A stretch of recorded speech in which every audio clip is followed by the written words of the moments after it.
Oke, sudah bisa ya? Oke. Assalamualaikum warahmatullahi wabarakatuh. Waalaikumsalam. Waalaikumsalam warahmatullahi wabarakatuh. Kami dari kelompok 6 dengan judul Peripheral Vascular Disease. Eh, Di sini ada anggota kelompok kami. Yang pertama saya sendiri Muhammad Zafar Zainal Al Azhar. Terus ada Novita Sari, ada Arina, ada Tara, ada Muhammad Rifki, ada Holida Nabila, ada Aditya Rahmat Fajar, Linda Dewi Nur Amelia, dan Astrid Trisma Trianka. Terus kita akan memasuki yang pertama, apa itu peripheral artery disease? Itu adalah penyakit arteri. Arteri peripheral adalah kondisi di mana arteri yang membawa darah ke ekstremis tubuh seperti kaki dan tangan mengalami penyempitan atau pemblokiran akibat penumpukan plak aterosklerosis. Selanjutnya, untuk bagian Nah, etiologi, selanjutnya itu ada etiologi. Nah, seperti yang sudah dijelaskan bahwa PAD itu disebabkan karena plak. Nah, faktor-faktornya itu ada banyak. Yang pertama itu ada diabetes. Jadi, seseorang atau pasien yang mengalami diabetes, eh, dia itu dapat mengalami kerusakan pada pembuluh darahnya yang menyebabkan gangguan difusi pada sel endotelial. Nah, jika hal itu terjadi, maka eh, kadar dari diabetes atau kadar gula darah itu akan menumpuk pada dinding pembuluh darah itu pada sel tunika intima. Nah, jika hal itu terus terjadi akan menyebabkan penumpukan plak, kemudian plaknya dapat pecah dan menyumbat dari pembuluh darah. Nah, yang kedua itu ada merokok. Jadi, orang-orang yang terkena asap rokok, baik itu perokok aktif maupun perokok pasif, itu memiliki memiliki potensi untuk terkena PAD ini jauh lebih tinggi. Karena apa? Karena kandungan di dalam rokok seperti tar, kemudian ada nikotin dan juga karbon monoksida di dalamnya itu dapat meningkatkan eh, percepatan plak di dalam darah. Nah, hal itu terjadi karena eh, jika seseorang yang terkena asap rokok terus-menerus itu di dalam darahnya akan terjadi peningkatan karbon akan terjadi peningkatan kadar kolesterol yang tinggi. Nah, sehingga terjadi penumpukan plak. Nah, yang ketiga itu ada obesitas. Jadi, orang-orang dengan obesitas tinggi itu memiliki kadar lemak darah di dalam darahnya itu cukup besar. Nah, kemudian dia itu juga dapat menyebabkan fatty start atau tanda-tanda atau gejala awal dari aterosklerosis. Nah, untuk kasus dia, kalau untuk obesitas, jadi apabila penumpukan lemak darah itu terus-menerus dan tidak dibatasi konsumsi gulanya, akan menyebabkan penumpukan lemak darah dan juga penempelan di lemak darah pada tunika intima. Yang selanjutnya itu ada hipertensi. Nah, pada kasus-kasus yang sudah terdapat plak pada area pembuluh darahnya, eh, tekanan darah yang tinggi dari hipertensi itu akan tersumbat sehingga dapat menyebabkan darah tersebut tidak dapat mengalir dengan lancar dan juga menyebabkan pembekuan darah atau trombus atau trombosis. Nah, selanjutnya itu adalah kolesterol. Jadi, biasanya seseorang yang terkena kasus kolesterol tinggi atau biasa dikenal dengan hiperkolesterolemia itu dia akan cepat akan cepat terjadi penumpukan lemak darah karena dia itu terjadi perubahan pada permeabilitas dari sel endotelial pada arteri. Kemudian meningkatkan laju dari metabolisme lemak atau paling sering itu LDL pada darahnya, sehingga monosit yang berubah menjadi makrofag atau di sini biasa disebut dengan sel busa. Jadi sel busa itu sel monosit yang mengandung gula itu cepat untuk menempel pada permukaan dari pembuluh darah. Nah, selanjutnya adalah usia.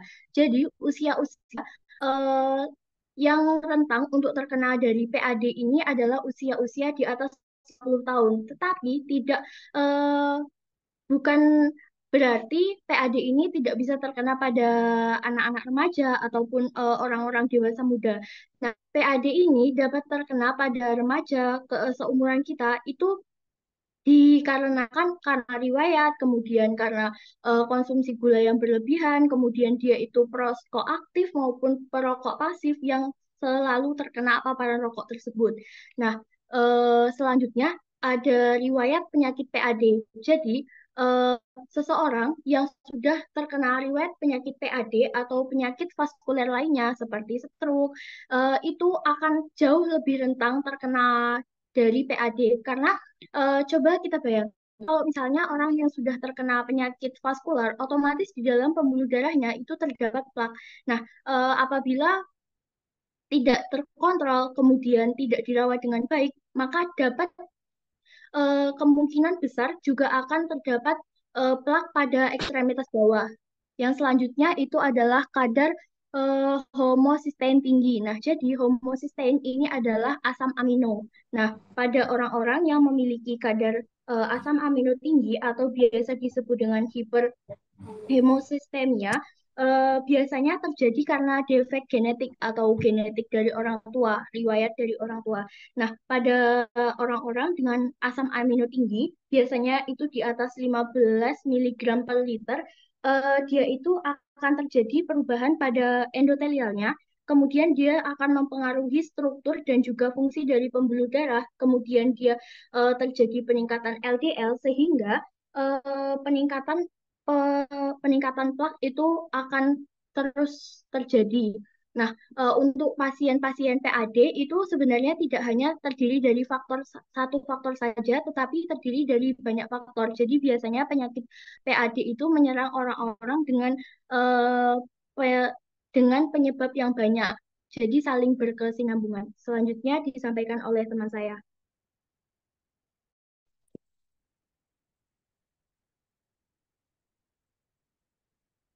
Selanjutnya yaitu patofisiologi PAD, terutama disebabkan oleh aterosklerosis dan trombosis pada arteri ekstremitas bawah yang menyebabkan iskemia organ akhir. Penyebab lainnya termasuk vaskulitis dan trombosis ini yang berhubungan dengan keadaan hiperkoagulasi. Patofisiologi PAD yang diinduksi aterotrombosis bersifat kompleks dan melibatkan sejumlah besar sel, protein, dan jalur sel-sel penting yang berkontribusi atau mengendalikan perkembangan aterotrombosis termasuk sel endotel vaskular, sel otot polos vaskular, fibroblast, trombosit, sel induk residen, perisit, dan sel inflamasi. Selanjutnya akan dijelaskan oleh teman saya. Oke, selanjutnya ialah pada awal anggota tubuh yang terkena iskemia akan mencoba mengatasi hipoksia dengan mengubah hemodinamik dan meningkatkan adaptasi mikrovaskular pada pembuluh darah dengan cara meningkatkan angiogenesis dan atau arteriogenesis. Ketika keparahan hipoksia sudah meningkat, adaptasi mikrovaskular sudah tidak mampu mengimbanginya. Semua perubahan ini menyebabkan adanya cedera pada mitokondria dan pembentukan radikal bebas, serta adanya kerusakan otot dan fibrosis. Perubahan ini mengakibatkan penurunan pasokan oksigen ke jaringan, dan adanya peningkatan kebutuhan metabolik karena jaringan tidak mendapatkan oksigen yang cukup, dikarenakan adanya iskemia pada pembuluh arteri, yang menyebabkan kondisi seperti nyeri saat istirahat, luka kronis yang tidak dapat disembuhkan, adanya gangren, atau kondisi yang terjadi ketika jaringan tubuh mati. Yang paling parahnya ialah anggota tubuh bisa diamputasi. Selanjutnya bisa dijelaskan oleh rekan saya.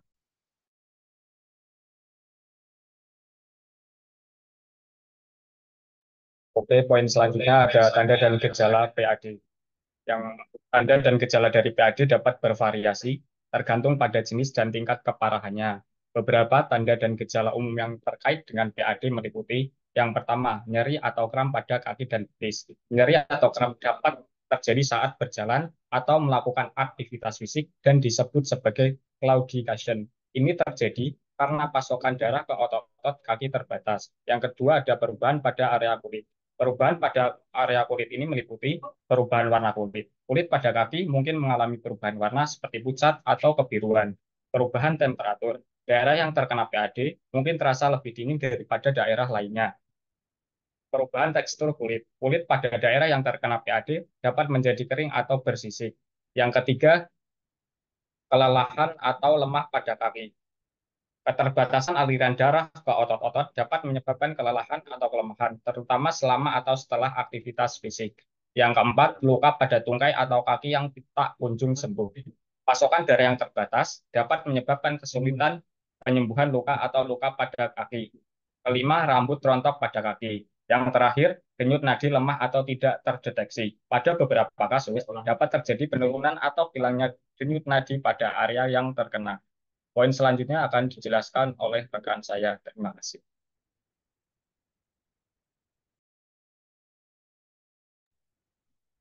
Ya, selanjutnya yaitu adalah pemeriksaan. Sebelum mengetahui bagaimana melakukan pemeriksaan, di sini saya akan menjelaskan terlebih dahulu apa saja pemeriksaan pada PAD atau Peripheral Vascular Disease. Yang pertama yaitu pemeriksaan menggunakan ABI, Ankle atau Ankle Brachial Index, dan ada juga pemeriksaan penunjang. Yang dilakukan adalah seperti angiografi, CT scan, dan magnetic resonance angiography atau MRA. Mari kita bahas pertama yaitu ABI. ABI ini umumnya sebagai tes di awal. Ankle Brachial Index adalah rasio tekanan darah sistolik atau TDS yang diukur di kaki ya, atau dorsalis pedis dan posterior tibial dan di lengan brachial.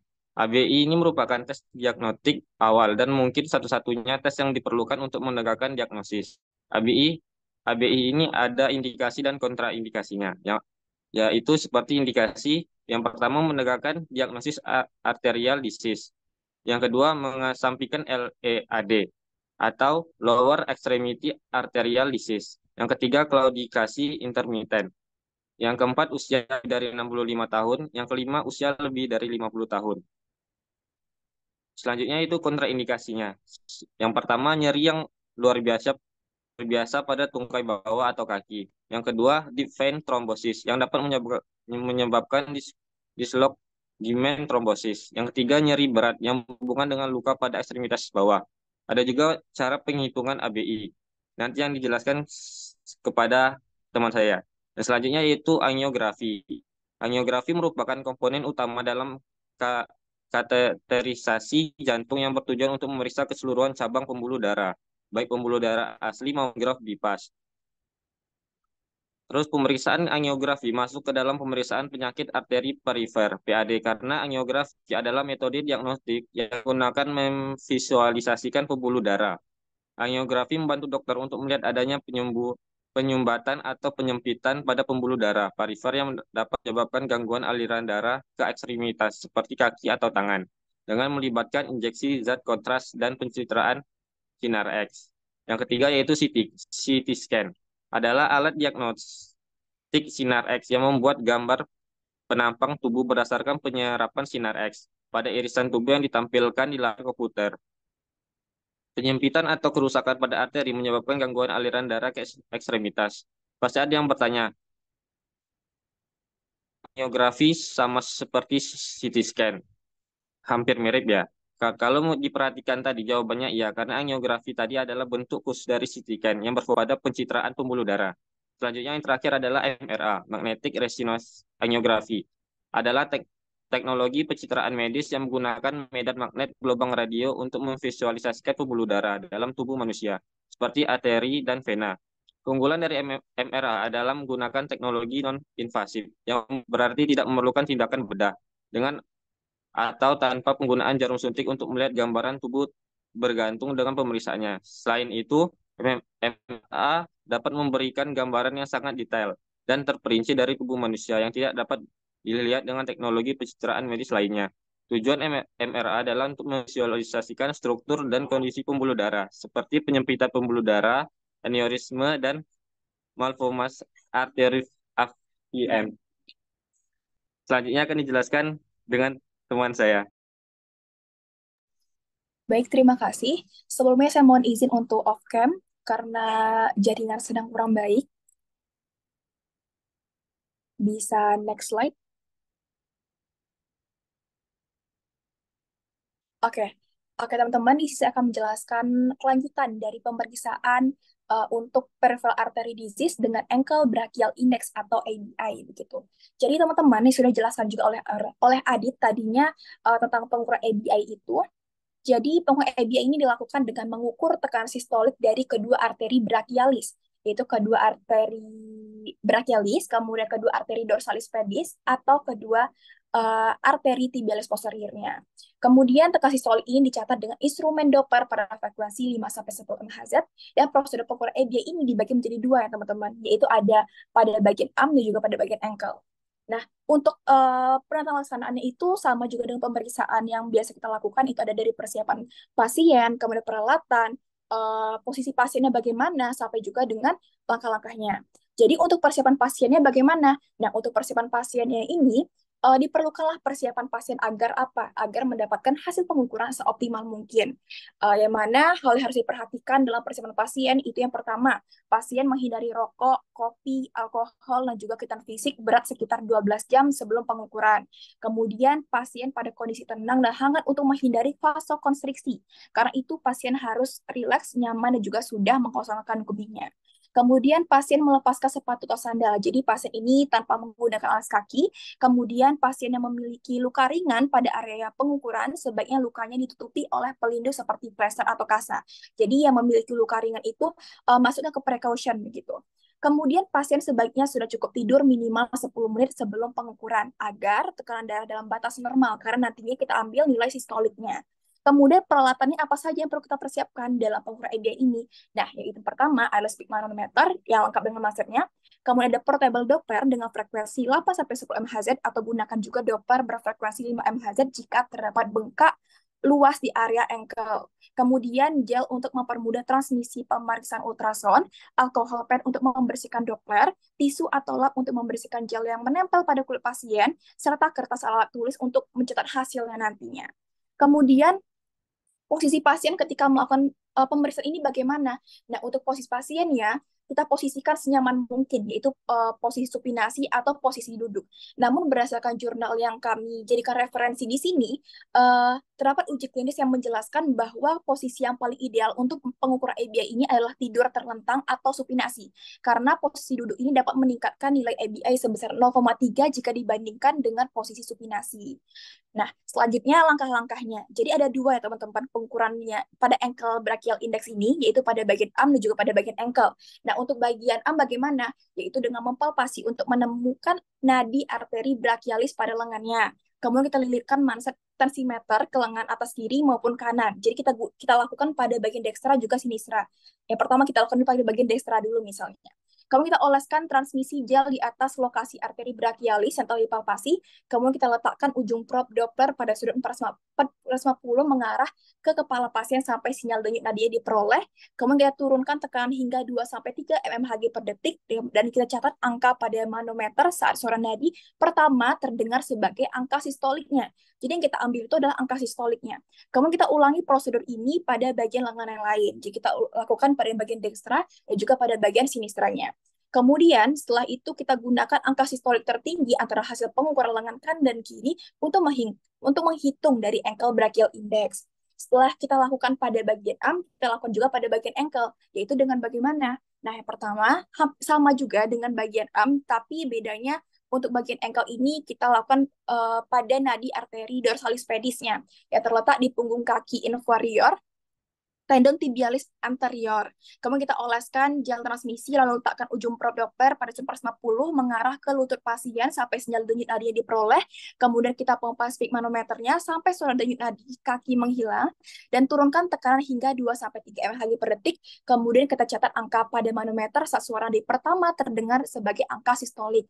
Nah, kemudian lanjutkan dengan palpasinya di arteri tibialis posterior di area malleus medialis inferior tendon calcaneus. Kemudian kita oleskan gel kemudian untuk ukur angka sistolik dengan cara yang sama dan ulangi prosedur tersebut di bagian kaki yang lain. Jadi bagian dextra dan juga sinistra. Kemudian kita gunakan angka sistolik tertinggi antara hasil pengukuran ankle kanan dan kiri untuk menghitung ankle brachial index-nya. Nah, setelah kita dapatkan, setelah kita catat nih hasilnya tadi, kemudian bagaimana cara menghitungnya?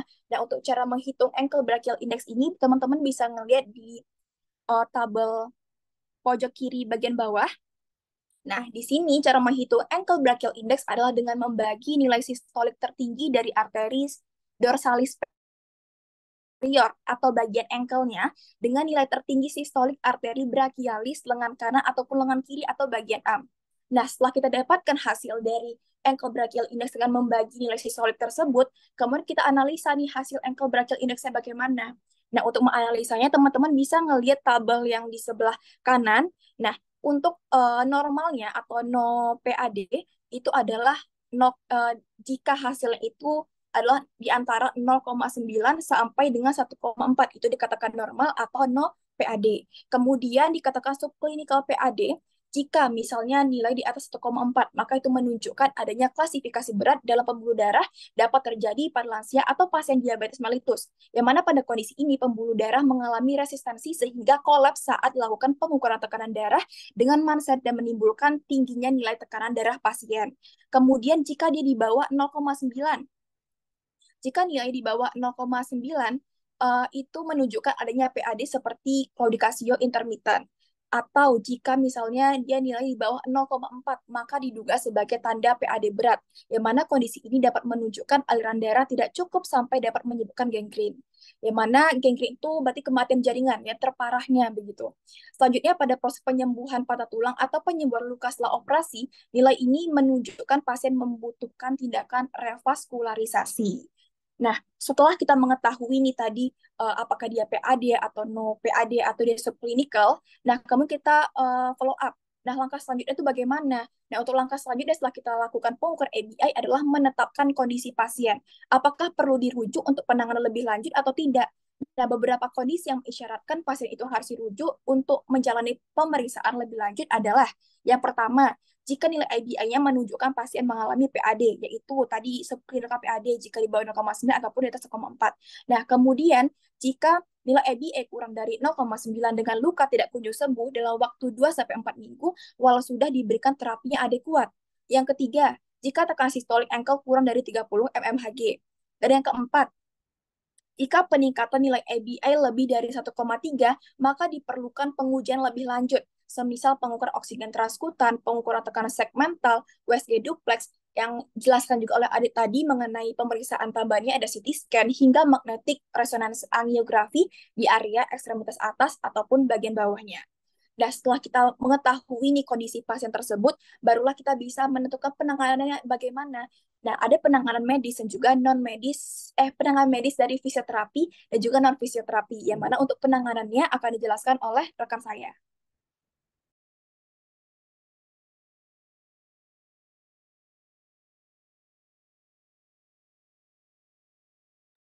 Nah, selanjutnya itu penanganan medis non-fisioterapi pada PAD adalah sebagai berikut. Yang pertama, olahraga dan istirahat seimbang agar terbentuk sirkulasi kolateral. Yang kedua, berhenti merokok. Yang ketiga, menjaga kesehatan kaki, terutama pada penderita diabetes mellitus. Yang keempat, gunakan sepatu yang pas. Kalau ada luka atau tergores, cepat konsultasi dengan dokter. Yang kelima, kontrol tekanan darah. Yang keenam, kurangi berat badan. Yang ketujuh, kontrol kolesterol dengan diet dan obat bila perlu. Yang kedelapan, kontrol gula darah. Ya, selanjutnya dijelaskan oleh teman saya.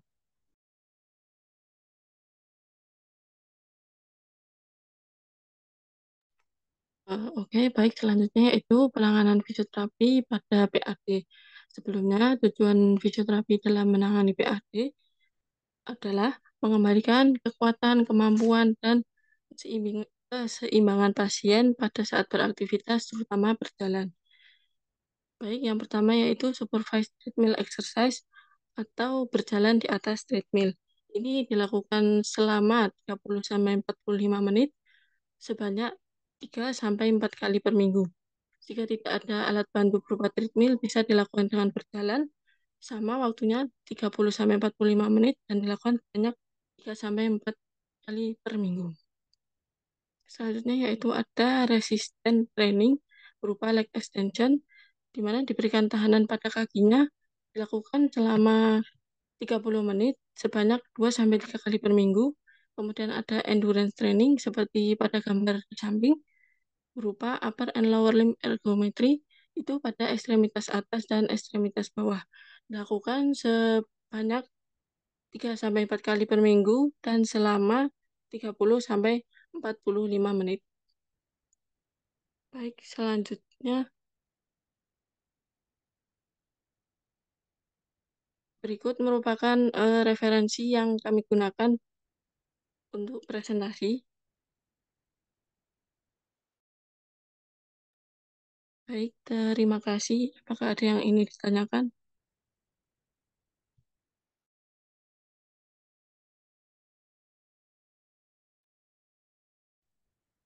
Oke, silakan.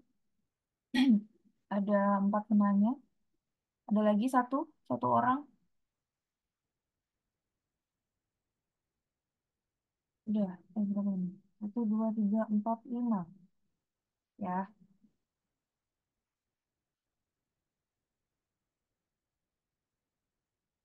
oke. Bayu Permadi, silakan pertanyaannya. Baik, Bu, terima kasih. Izin bertanya buat kelompok 6. Jadi, eh, arteri perifer ya. Ya, ini kan kalau dijelaskan tadi penyumbatannya itu banyaknya pada ekstremitas bawah, yaitu dan gejalanya banyak di ankle dan kulit-kulit sekitar ekstremitas bawah. Pertanyaan saya, kan pada normalnya sebuah peredaran darah, tentu kan darah itu mengalir terus dari eh, ekstremitas atas, ekstremitas bawah, lalu kembali ke jantung begitu. Apakah ada komplikasi lain dari penyakit arteri perifer ini? Soalnya kan kalau kita lihat ada penyumbatan. Apakah ada komplikasi penyakit lain setelah eh, adanya arteri perifer ini? Terima kasih. Cukup jelas pertanyaan saya. Ya, dari kelompok 6, ada yang catat ya? Di kelompok 6 ada yang catat karena ini pertanyaannya disampaikan dulu, setelah itu baru dijawab. Udah, Bu, ada. Oke. Ya, pertanyaan selanjutnya, Reza Gani, silakan. Ini langsung dijawab apa enggak, Bu? Dikumpulkan dulu. Oke. 5 pertanyaan dulu, setelah itu baru dijawab. Wabarakatuh. Ya, Waalaikumsalam. saya mau bertanya, tentang itu PAD apakah memiliki dampak jangka panjangnya, kayak PAD kalau tidak ada penanganan yang sangat tepat atau sesuai, apakah ada dampak panjangnya gitu. Sekian, terima kasih.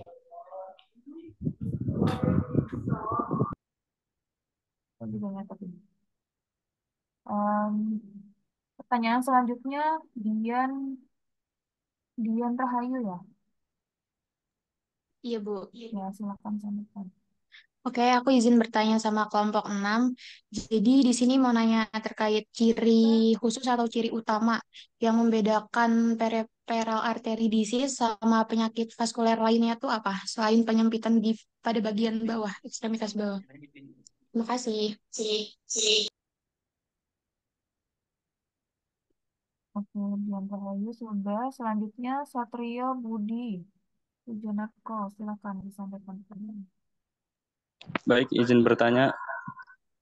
Tadi kan faktor risiko dari PAD itu bisa diamputasikan. Nah, faktor apa saja sih yang dapat mengurangi risiko diamputasi itu? Sekian, terima kasih.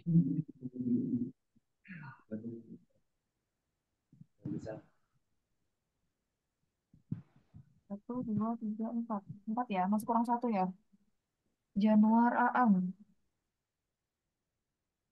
silakan disampaikan pertanyaan.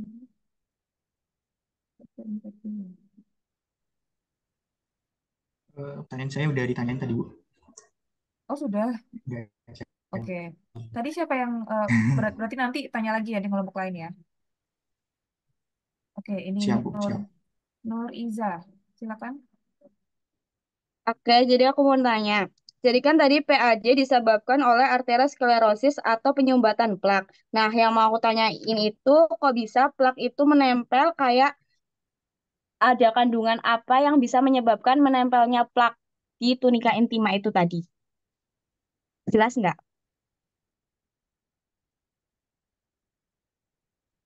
Silakan kelompok 6 untuk menjawab pertanyaan dari teman-temannya. Baik, saya akan menjawab pertanyaan yang diet.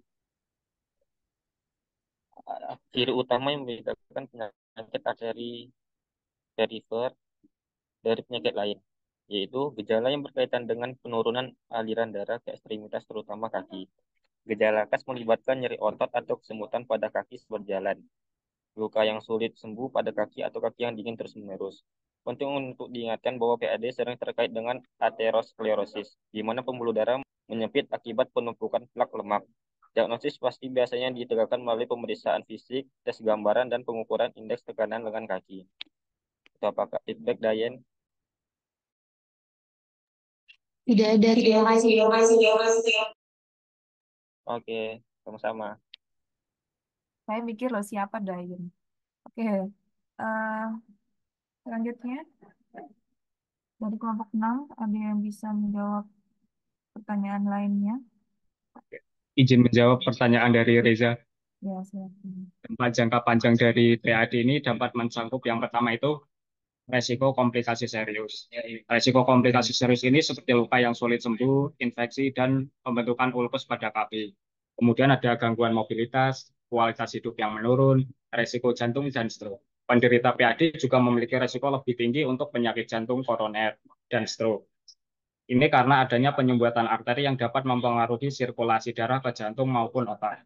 Kemudian ada peningkatan mortalitas, penyakit vaskular lainnya, pengaruh emosional dan mental, pengaruh pada pekerjaan dan kemandiriannya, serta perluasan dampak pada sistem tubuh lain. Sekian, apakah menjawab pertanyaan? Iya. Terjawab ya untuk pertanyaan dari Reza Dani ya. Selanjutnya, 3 pertanyaan yang lain. Baik, saya izin Saya menjawab. Oh, Yang mana? duluan aja. Zafa dulu nggak apa-apa. Ya udah boleh. Jadi kan yang ditanyakan Rio tadi kan tentang PAD itu faktor risikonya bisa diamputasi kan. Jadi risikonya itu faktor apa yang mengurangi risiko tersebut.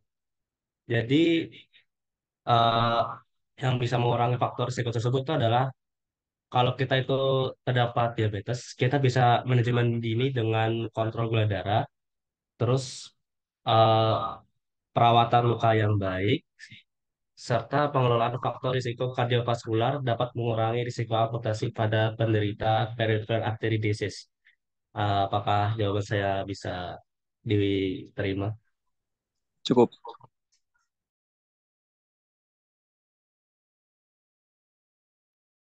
Oke, langsung silakan yang lainnya yang mau menjawab pertanyaan. Saya Baik. Bel, kamu yang mana? Yang punya Reza. Oke, kamu dulu. Aku yang Iza. Oke. Yang Reza udah. Reza sudah dijawab tadi. Reza. Bayu maksudnya, maaf. Baik, saya izin menjawab pertanyaan dari Bayu. Tadi menanyakan bahwa arteri perifer itu penyumbatannya lebih pada bagian ekstrim bawah, ya kan? Yang mana pada normalnya peredaran darah itu kan terus mengalir. Nah, apakah ada komplikasi lain setelah dari PAD ini? Oke, jadi untuk komplikasinya itu tadi juga ada disebutkan, yang mana ketika hasilnya itu kurang dari 0,4, berarti kan dimasuknya ke PAD berat. Nah, ketika DPAD berat itu bisa menyebabkan tadi namanya komplikasi itu gangren atau kematian jaringan. Kemudian selain itu, dia juga bisa komplikasi lainnya ada ulcer atau luka, di mana kurangnya aliran darah yang memadai ke kaki itu, dia bisa menyebabkan luka yang sulit sembuh atau bahkan infeksi. Yang mana jika infeksi ini dia menyebar gitu, itu bisa menjadi serius dan berpotensi mengancam nyawanya. Kemudian juga ada komplikasi resiko penyakit jantung dan juga stroke, yang mana penderita PAD ini kan memiliki risiko lebih tinggi untuk mengalami serangan jantung karena aterosklerosis gitu. Dan juga iskemia akut, yang mana kadang-kadang sumbatan arteri perifer ini bisa menjadi parah dengan cepat, yang mana menyebabkan iskemia akut, di mana aliran darah itu terputus secara tiba-tiba. Jadi, hal ini bisa mengakibatkan nyeri yang parah, kelemahan, atau bahkan kehilangan fungsi pada bagian tubuh yang terkenanya. Dan juga ada komplikasi namanya claudication, yang mana gejala yang paling umum dari PAD.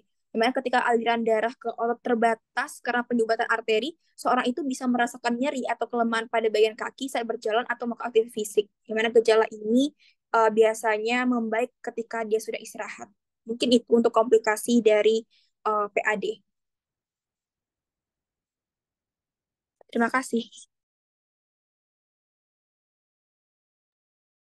Izin saya akan menjawab pertanyaan dari Iza. Tadi kok bisa plak itu menempel di tunika intima? Nah, jadi untuk penjelasannya, jadi di kasus PAD atau penyakit vaskular itu akan ada yang namanya monosit atau monosit itu lama-lama akan berubah.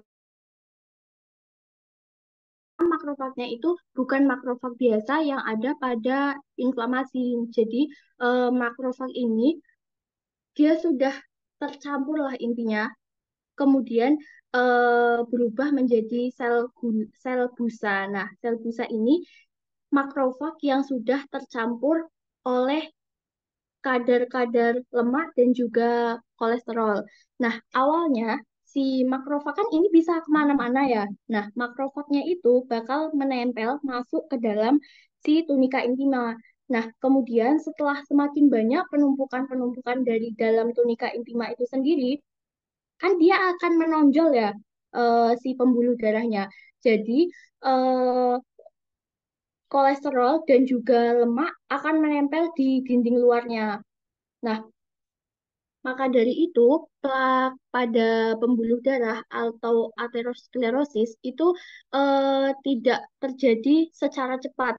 Jadi awalnya itu lama, karena emang dia membutuhkan proses untuk si monosit ini masuk ke dalam sel tunika intima. Apakah masih bingung, Zah? Berarti makrofagnya itu lemnya gitu yang bisa nyebabin nempel atau Iya, gimana? jadi kalau misalnya pada pasien yang memiliki kadar kolesterol tinggi, dia itu makrofagnya kayak tercemar. Jadi dia berubah kayak eh, berubah menjadi sel lain, tapi sebenarnya dia sel makrofag, tetapi sudah ditumpangi oleh si kolesterol dan juga lemak, sehingga dia tuh namanya berubah jadi sel busa. Nah, itu yang bisa masuk ke tunika intima.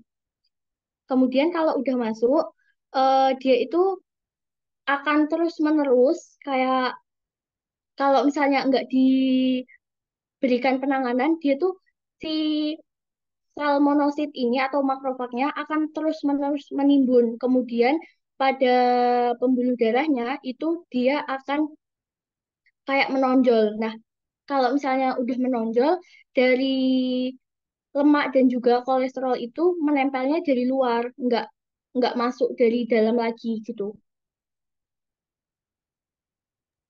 Oke, makasih Mufid. Oke. Ya, sudah terjawab semuanya ya untuk pertanyaan dan eh, sudah dipresentasikan juga oleh kelompok 6 untuk kasus peripheral artery disease. Ya, tepuk tangan untuk teman-teman kelompok 6-nya dan pertanyaan-pertanyaannya bagus semua. Jawabannya juga. Oke, tepuk tangan dalam hati. Dilanjutkan kelompok 5. Ya. Kelompok 5.